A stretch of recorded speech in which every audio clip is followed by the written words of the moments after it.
Saya tapi ingin mengaku dengan segala kerendahan hati bahwa saya tidak sepintar teman-teman Winsuka. Mereka tahu kapan waktu yang pas, yaitu menunggu Jokowi turun dari istana.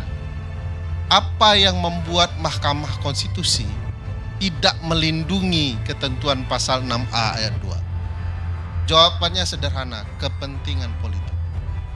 Dan itu sudah terjadi bertahun-tahun. Misalnya teman-teman yang bersejarah itu yang kemudian mengubah inkonsistensi MK menjadi inkonsistensi baru. Jadi, bagi saya banyak sekali sekarang sedang meneliti inkonsistensi MK, terutama terkait putusan-putusan soal pemilu. Salah satu, jadi pasal yang dibahas lain, yang dimaknai lain. Bentar, saya mau nanya aja. Silapnya 46 kali, itu bukan silap. Saya tidak tahu itu terpleset berkali-kali lah gitu ya. Halo, Assalamualaikum warahmatullahi wabarakatuh.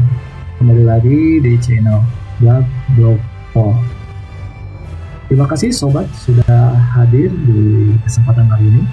Gimana kabarnya sobat? Semoga sobat selalu sehat, selalu dalam lindungan Allah, dan selalu diberi rezeki yang berkah berlimpah. Amin ya Allah ya Rabbal Alamin. Pernah gak sobat merasa bahwa aturan di negeri ini penuh teka-teki ya, yang kadang sulit dimengerti? Bayangkan saja, undang-undang yang katanya sakral kadang sering dilanggar dengan berbagai alasan pembenaran atau mencari pasal-pasal tertentu untuk melindungi pembenaran tersebut demi ya kepentingan politik pastinya ya. Nah, kali ini kita akan melihat ulasan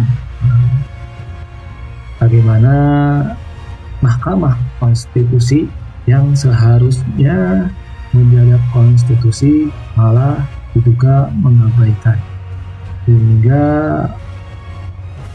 ya berapa kali gugatan ya, ada yang bilang 35, ada yang bilang 40 kali tentang gugatan untuk presiden threshold 0% ini. Nah, yang lebih mengejutkan adalah peluang bagi dinasti politik tetap terbuka lebar. Apakah ini untuk adanya demokrasi atau justru ironi terbesar bangsa kita ya? Yuk, mari kita lihat ulasan atau analisis dari tokoh atau pakar politik tentang memahami apa yang sebenarnya terjadi dan akibat dari presiden threshold 0% ini. Yuk, tonton videonya.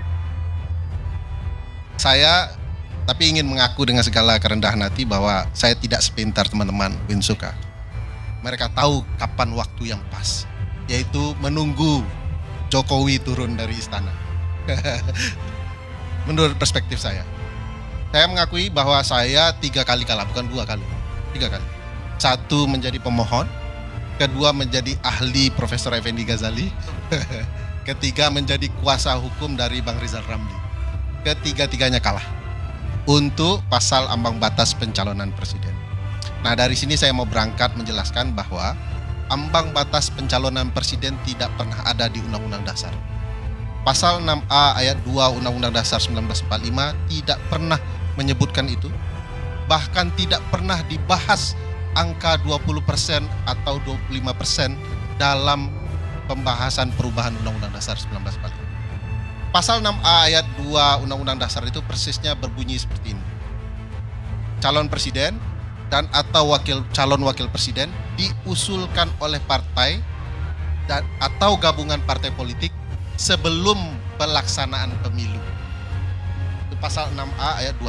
Tidak pernah disebut pasal angka 20 atau 25% itu.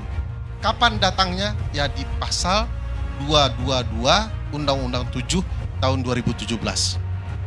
pasal itu memutarbalikkan logika kita. Karena bunyinya menjadi calon presiden dan atau calon wakil presiden diusulkan partai atau gabungan partai politik yang memiliki kursi 20% di DPR dan 25% suara sah nasional pada pemilu sebelumnya. Coba perhatikan kalimatnya, sudah menentang Undang-Undang Dasar. Sebelum pelaksanaan pemilu menjadi pemilu sebelumnya. Itu sudah kacau. Nah, karena ini tidak ada, timbul pertanyaan yang jauh luar biasa sebenarnya. Apa yang membuat Mahkamah Konstitusi tidak melindungi ketentuan pasal 6A ayat 2? Jawabannya sederhana, kepentingan politik. Dan itu sudah terjadi bertahun-tahun. Misalnya kalau kita mau menyinggung seberapa banyak ketentuan ini pernah diuji di Mahkamah Konstitusi, jawabannya sebanyak 46 kali. 33 dengan Undang-Undang 7 2017, 13 kali dengan Undang-Undang 23 tahun 2003, dan Undang-Undang 48 tahun 2009. Jadi 46 kali, 47-nya teman-teman yang bersejarah itu yang kemudian mengubah inkonsistensi MK menjadi inkonsistensi baru. Jadi bagi saya banyak sekali sekarang sedang meneliti inkonsistensi MK, terutama terkait putusan-putusan soal pemilu. Salah satu disertasi yang akan membahas soal ini adalah disertasi guru saya, Didik Supriyanto, di Universitas Andalas. Dia akan membahas inkonsistensi Mahkamah Konstitusi memutus perkara-perkara pemilu. Jadi kan kita heran dengan inkonsistensi ini. 46 kali dikatakan ini adalah konstitusional, pasal 222 ini, ambang batas pencalonan ini. Padahal bunyinya jelas-jelas berbeda.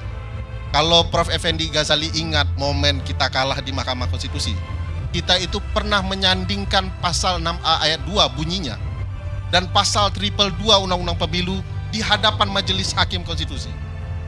Kami kurang lebih menyatakan, kalau dilihat di hadapan kita dua bunyi pasal ini, siapapun yang bisa membaca pasti menyatakan berbeda. Tidak mungkin ada nilai yang sama terhadap dua pasal ini. MK kemudian sekali lagi selalu membahas apa yang disebut open legal policy. Apa itu open legal policy? Kebijakan hukum terbuka. Apakah ini buka-bukaan atau suka-suka begitu koalisinya terbuka lalu kemudian ada ketentuan dan kesepakatan baru? Open legal policy adalah suatu kalimat di dalam Undang-Undang Dasar untuk memberikan amanat konstitusional terhadap pembuat undang-undang. Bunyi kalimatnya kurang lebih dapat diatur lebih lanjut dalam atau digunakan kata dengan undang-undang. Jadi kalau Undang-Undang Dasar memerintahkan dapat diatur lebih lanjut dengan atau dalam undang-undang, itulah kalimat open legal policy. Untuk ketentuan pengusulan calon presiden sama sekali tidak diberikan amanat oleh Undang-Undang Dasar untuk menjadi open legal policy. Dari mana datang logika MK bahwa ini adalah open legal policy? Menurut Mahkamah Konstitusi dalam berbagai putusannya, MK menggunakan ketentuan pasal 6A ayat 5 Undang-Undang Dasar yang mengatakan tata cara pelaksanaan pemilihan presiden, pemilihan umum diatur lebih lanjut dengan undang-undang. Pak Datuk Karni paham betul, kata dengan itu maksudnya undang-undang khusus. Jadi harus undang-undang khusus pemilu. Kalau kata dalam undang-undang artinya boleh di undang manapun asal diatur. Nah, ini problematika. MK silap menggunakan konsep open legal policy karena pasal 6A ayat 5 itu mengatakan tata cara pelaksanaan, bukan bagaimana mengusulkan calon. Jadi pasal yang dibahas lain, yang dimaknai lain. Benar, saya mau nanya aja. Silapnya 46 kali, itu bukan silap. Saya tidak tahu itu terpleset berkali-kali lah gitu ya. Nah, ini problematika MK soal open legal policy dan lain-lainnya ini. Nah, menurut saya di sini pula pintarnya teman-teman. Mereka kalau saya simak isi permohonannya, mereka mengatakan bahwa ada putusan MK 5152 PUU 7 Romawi tahun 2008 yang menyatakan bahwa open legal policy itu bisa kemudian dibahas lagi konstitusionalitasnya kalau dia melanggar moralitas. Sayangnya MK tidak cerita pelanggaran moral apa saja yang terjadi soal ambang batas selama ini. Di Amerika itu terbuka saja siapa yang mau menjadi calon presiden. Bahkan di pasal 2 ayat 1 angka 5 undang-undang dasarnya atau konstitusinya disebutkan hanya ada 3 pola saja. 1, natural born citizen, jadi dia sejak lahir adalah warga negara Amerika. Kedua, 35 tahun berdasarkan konstitusinya, tidak berdasarkan putusan MK. Ketiga, 14 tahun menjadi penduduk, jadi tinggal di Amerika, stay-nya 14 tahun. Jangan nanti seperti pilkada kita, dia tidak tinggal di daerah, tiba-tiba pulang, tiba-tiba menjadi calon. Nah, sudah digagas oleh konstitusi Amerika. Itu bebas saja. Semua orang punya hak yang sama kalau dia memenuhi 3 hal itu. Bahkan kalaupun dia bukan orang terpandang, bukan orang partai politik, artis sekalipun, tidak dihalangi. Saya ingat Kanye West pernah jadi penjaga kebun binatang harimau. Ya, terkenal di Amerika dia karena ada tayangan TV-nya, dia maju menjadi calon presiden. Nah, inilah letak masalah yang saya ingin kita bahas. Apa masalahnya? Dengan ruang seperti ini, perjuangan konstitusional bertahun-tahun, 20 tahun lebih perjuangan ini, bahkan tadi Pak Datuk menyampaikan Bang Rizal Ramli harus mendahului kita dulu baru kabar bahagia ini kita dengarkan. Saya nggak tahu apakah ini doa-doa beliau di surga atau tidak. Bang Faisal Basri juga pejuang yang sama, satu kelompok pengujian dengan saya, sama-sama kalah kami. Nah, saya tidak tahu, tapi ini, keterbukaan ini bukan tidak mungkin membawa masalah baru. Dengan terbukanya proses pencalonan ini juga terbuka bagi dinasti Presiden Joko Widodo. Mas Gibran yang tidak ada partai, sekarang sudah ada ya kabar-kabarnya, juga akan potensial dengan mudah mengajukan diri menjadi calon presiden. Nah, apakah ini dilarang? Secara konstitusional tidak dilarang. Itu pula adab demokrasi. Sudah disakiti, yang menyakiti tetap diberi ruang. Ini harus jadi pembelajaran bagi keluarga Pak Joko Widodo, bahwa sesakit apapun Anda buat konstitusi, konstitusi masih membuka jalan bagi keluarga Anda. Karena itu hak konstitusional keluarga Anda. Tapi yang Anda sering lakukan adalah melanggar hak konstitusional, terutama di Mahkamah Konstitusi.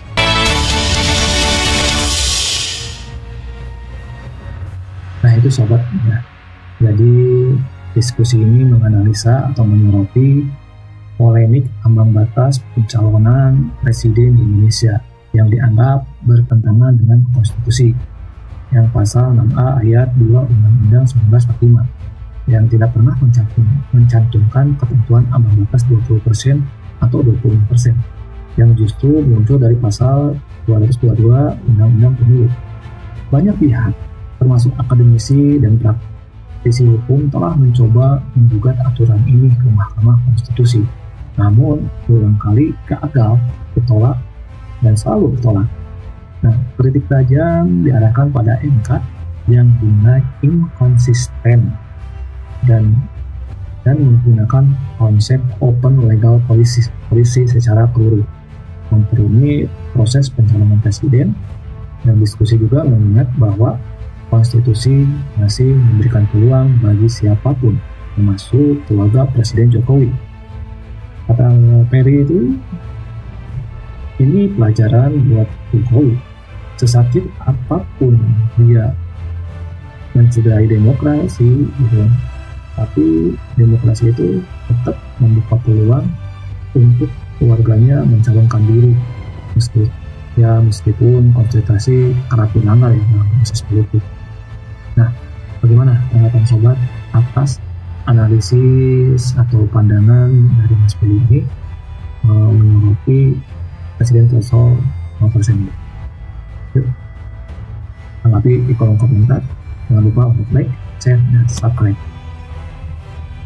Terima kasih sudah nonton. Assalamualaikum warahmatullahi wabarakatuh.